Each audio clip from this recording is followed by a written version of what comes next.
Hello guys, this is Deathdealer and welcome back to another episode of our single player survival. This is episode 32 and today we're going to be continuing on working with the villagers in this area. Now, as you can see behind me right now, we have the new villager breeder which we built last time, and as you can see it's been working like a charm. Now I've let this work for about an hour, feeding the villagers occasionally, and as you can see, yeah, these are doing very well. And if I'm right, hold on. How did that guy get out?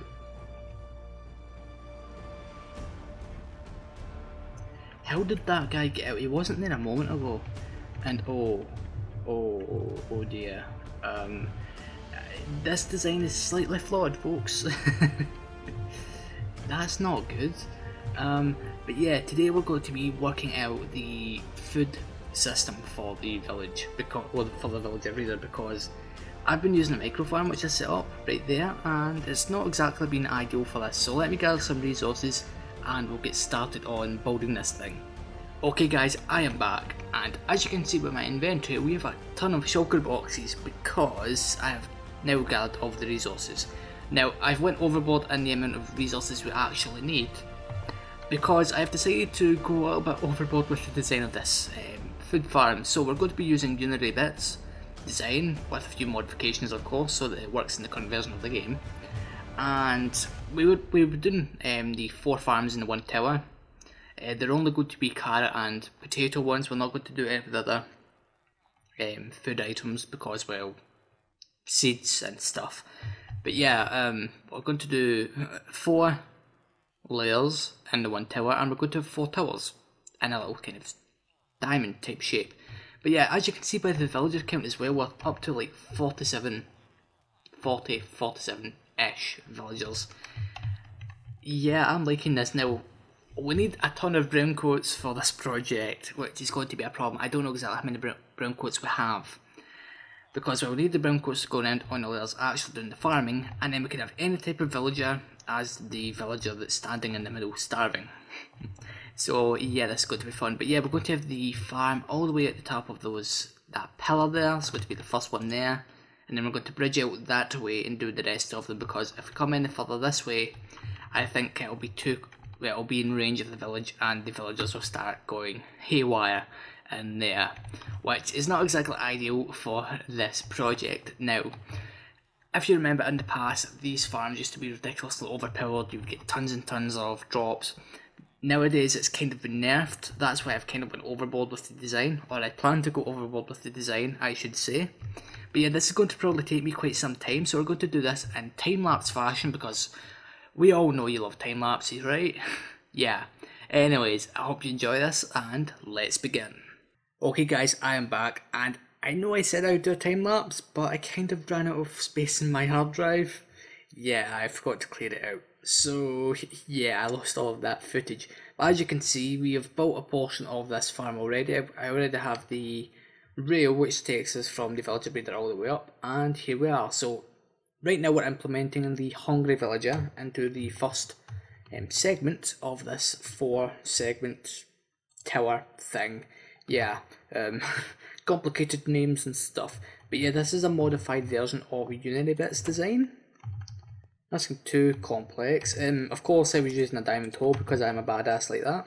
Yep. But continuing on. Yeah, it's just a case of pushing the villager about now. Now this has took me quite a little while to do.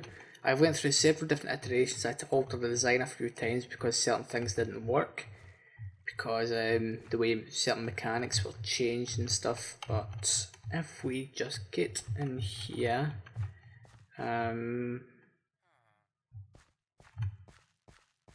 hold on. Oh yeah, right, yeah, right, that's a solid block up there, right, that's okay. Where do you think you're going?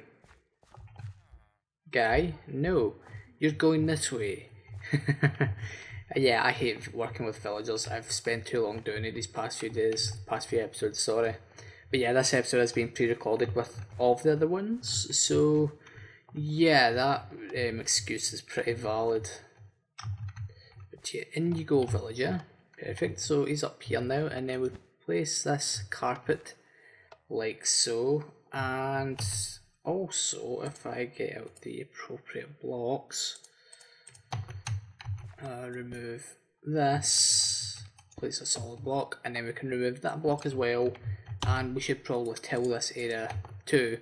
Now if everything is correct, this should be like level 7.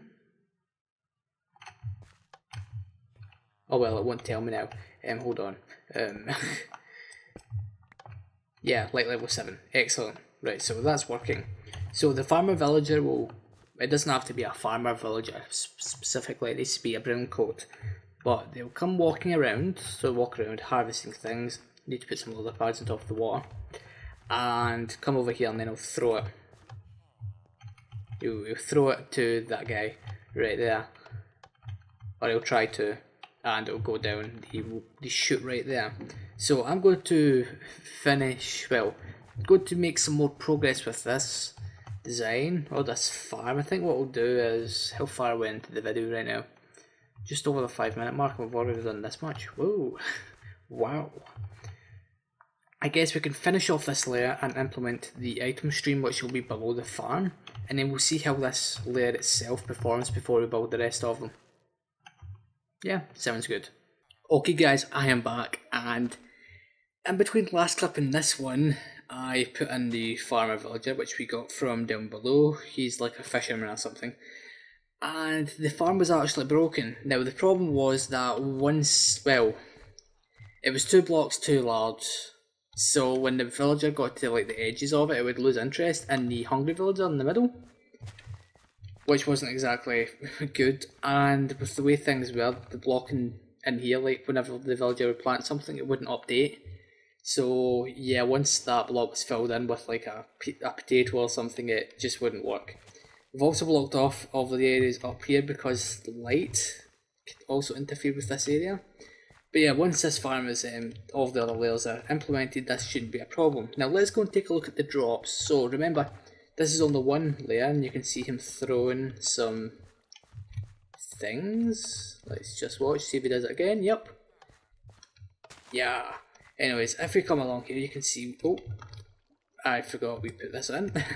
I've been standing here for about 20 minutes because I was out in the car. So yeah, let's just head on along here. And we have a chest. Now eventually this will head on down to the breeder, and it'll keep them breeding. But as you can see, this is looking pretty good. Now for one layer, that is pretty awesome. Now, we will probably be going through these a lot faster than what this one layer can produce, because we're for breeding and stuff, and then eventually for trading. As you can see down there, that's some other villagers that I pulled out when I was trying to get a brown coat. So there's a cleric or two, some nitwits, and what's that, not the librarian, another guy. Can't remember the name of it. But yeah, what I want to do next is I want to put in the other 4 layers of this farm, and we may go ahead and do the thing I planned on doing at the beginning of the episode, having 4 towers. So it'll be 16 layers in total, which means I need to get another 15 villagers, which shouldn't really be a problem, but the whole brown coat situation might be, so we'll probably have to hook this up to the system. As you can see, drops do occasionally move along, and that should probably take us to above 9 stacks. Yes, it does. That is pretty sweet. Another good thing is I'm actually eating potatoes right now, so yeah, this farm will keep us going. Anyways, I'm going to continue on working on this thing. This has been going pretty quick. We're 8 minutes into the episode or something, and we've actually got a working thing, which would normally take 20 minutes or so. So let's expand this baby. Okay guys, I am back, and as you can see, we have all 4 layers of this farm built. Now yes, I know it doesn't look good, but as you can see, it is working. So let's take a look at the drops. Oh my god, that is a lot of stuff. Now, I haven't even let off these layers run for that long. Like the first 3 rows of this chest alone were from the first layer, which of the drops accumulated as we were building the thing. But wow, that's a lot of stuff.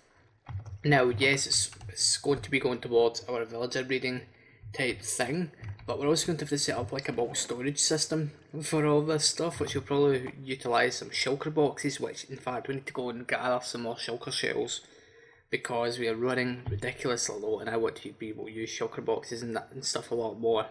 Now, I've already took down the rail because I had to do some strange stuff with it, but let's go and take a closer look at the farm. So yeah, it's exactly the same as the layer I showed you before. It's all working, everything has been planted, and yeah, I'm just really surprised that this thing's actually working, because normally when I design a farm, it does not work in the first attempt, I'll tell you that.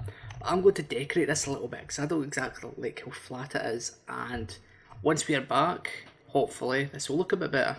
Okay guys, I am back, and this is not looking as flat as it once did. It's looking a lot better now. I've done a little bit more though. So other than the whole aesthetically pleasing side of things, I have done all the water channels and storage and stuff for this thing. So let's take a look. Now, I recently discovered something, and I think DocM77 was one of the first people to kind of experiment with this idea. Now, I was watching one of his videos, and he was working a lot with observer blocks, and you can use those as a kind of miniature redstone clock now. So I was like, yeah, well, let's work with them. He discovered that if you put the observer block in place, like move it into place with a piston, it'll make the clock go slightly faster. So I've used that kind of system here, because first I was using a comparator clock, which yeah, it is pretty fast, but it's not as fast as what this thing is. And well, I had a lot of items in here that completely filled up. In fact, it was overflowing. I think there was like maybe 20 stacks of potatoes just sitting here, about to despawn when I implemented this system. So yeah, it all just dropped down this little chute here, and if we just come on down, we're also running a little bit low on food. You'll see this little system we've made down here. So let's take a closer look at it. Yeah, I've been testing it, and the food actually does get to the villagers, and yeah, those baby villagers are from the food that's been provided by this farm. But here you see we've got some redstone bits and pieces going on. So the items drop down here, do I have any glass on me? No, I don't. Okay. But yeah, they're coming down very, very fast, and then they go around this little channel. I was going to make it straight, but then I wouldn't be able to like put it into a separate system in a nice and neat fashion. So that's why we brought it around here. So if we want to store the potatoes or any food items, we'd put the lever in this position, and it would lower down this piston, because there's a piston below that block, and it would put this piston up to stop any potatoes going this way. It's raining again. I literally just slept. Well, before, yeah, lots of rain. But yeah, that piston goes down, this piston comes up. Relatively simple process. And if we just come on down here, the way I set it up was that I had all the items running into cobblestone walls, and fence gate, normal fences, sorry, would probably work, but I just used the walls. And there's hoppers below here, so it can pick up all the items without any problem. Now, if I flip this, as I said, it lowers down. You do run the risk of losing some items there, but it doesn't really bother me. And yeah, the redstone was pretty compact. I kind of hid it, like it's right below the track, so it's got a very low profile. Now, the only way I could get this to work in the way I had it was I had to put in a glass block here, because packed ice can carry a redstone signal.